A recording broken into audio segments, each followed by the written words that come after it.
that everything you've been running from, your failures, your fallacies, and your flaws, the thing that you're constantly on edge about, is actually on the edge of its seat, wondering to itself, is this the day? Is this the day? Is this the day that you finally realize that, yes, you may have made some mistakes, but no, you are not a mistake? Is this the day? The day that you embrace this reality that, yes, you may have failed at a few things, but you are not a failure? Is this the day? The day that you decipher the difference, that yes, you may have disappointed others, but your life is not a disappointment? Is this the day? The day that you embrace this truth that people have no right to judge you, because we're all broken. And so we see others through the broken lens of our own pain, our own past, our own experiences.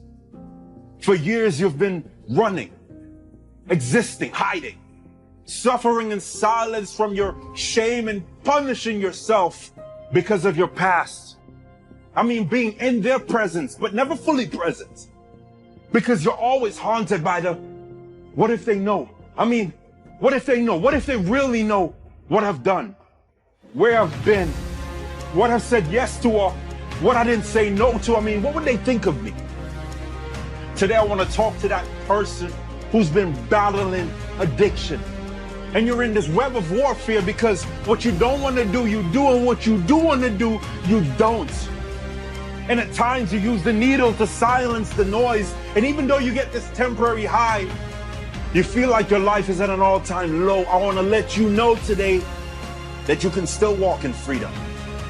Or maybe I'm talking to that woman who never really embraced her true identity. So she spent her entire life seeking validation.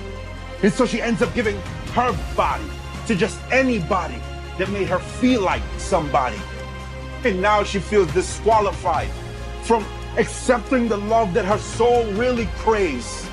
I want to let you know this today. And you may not hear this from any other man that wants nothing from you, but everything for you. But I love you. Or maybe I'm talking to that grown man who's really just a little boy in a grown man's body, who walked away and stayed away from his child for so long that he's allowed the torment of his absence to be more tolerable than the pain, humility, and reconciliation of his presence. Not realizing that if there's anything in this world worth fighting for, is to make the rest of his child's life the best of his child's life. I want to encourage you today to fight and keep on fighting, because I salute you.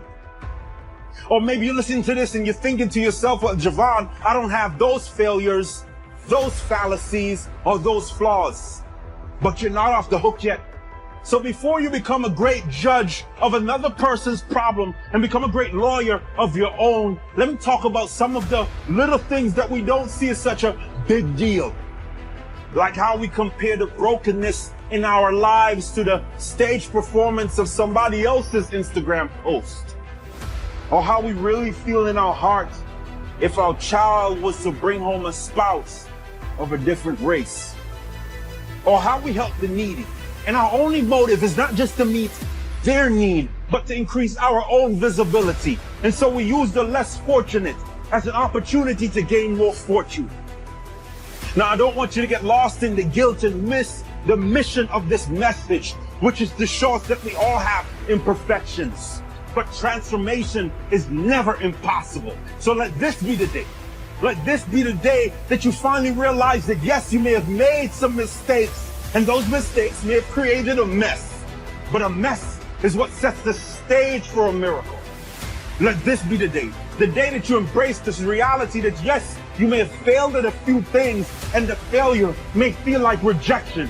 But sometimes rejection is really just redirection to take your life into a new direction. So let this be the day that you realize that yes, they may have disappointed you, but the greatest disappointment is to allow those who have disappointed you to cause you to disappoint the people who need you. Walk me through that mindset, how you built yourself back up. Well, Fitness was something that I got into at a young age, and always carried me through whatever job I had. I did construction, it was manual labor. When I ended up in the infantry, I fit in perfectly into that world because it's very physical. And when I was injured and went through that depression and was struggling, I knew that I was always happier when I was healthier. So that was one of the things that got me into changing my eating habits, getting back in the gym, which wasn't easy at all. I mean, I tell people all the time, what that actually showed me was a side of fitness that I was not used to. Being that person walking the gym that was insecure. Didn't want people to see me struggling, but I had to get over that.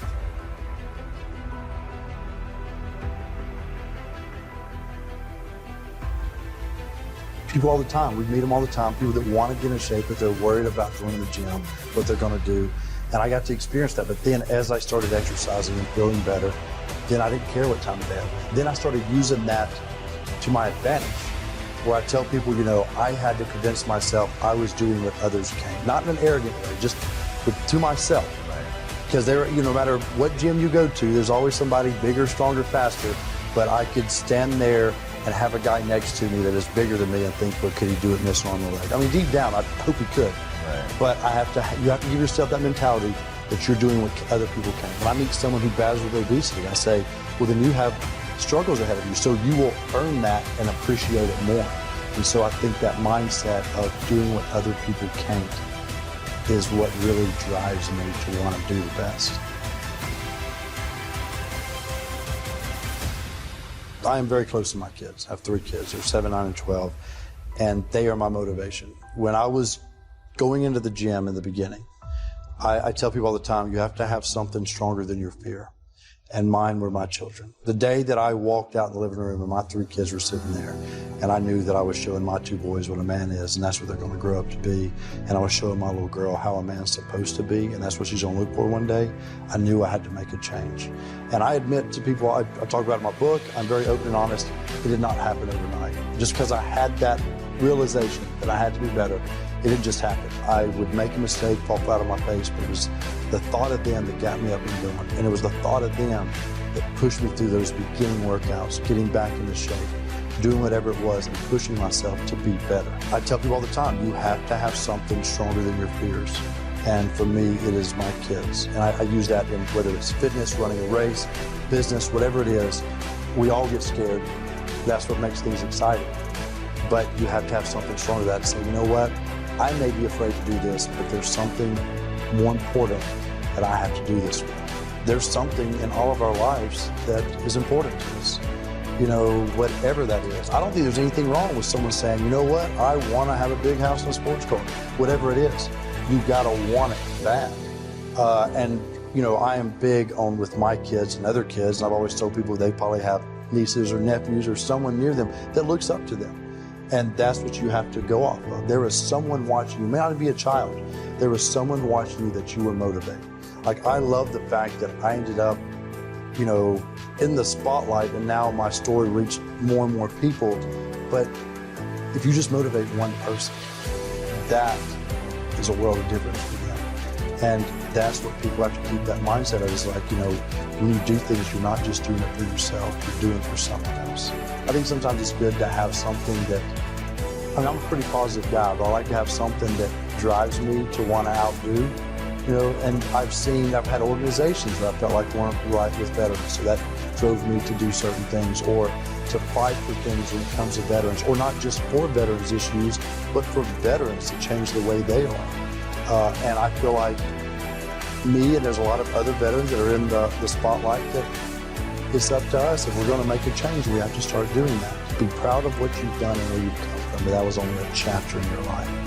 Now it's time to conquer something else. I'm several chapters past mine.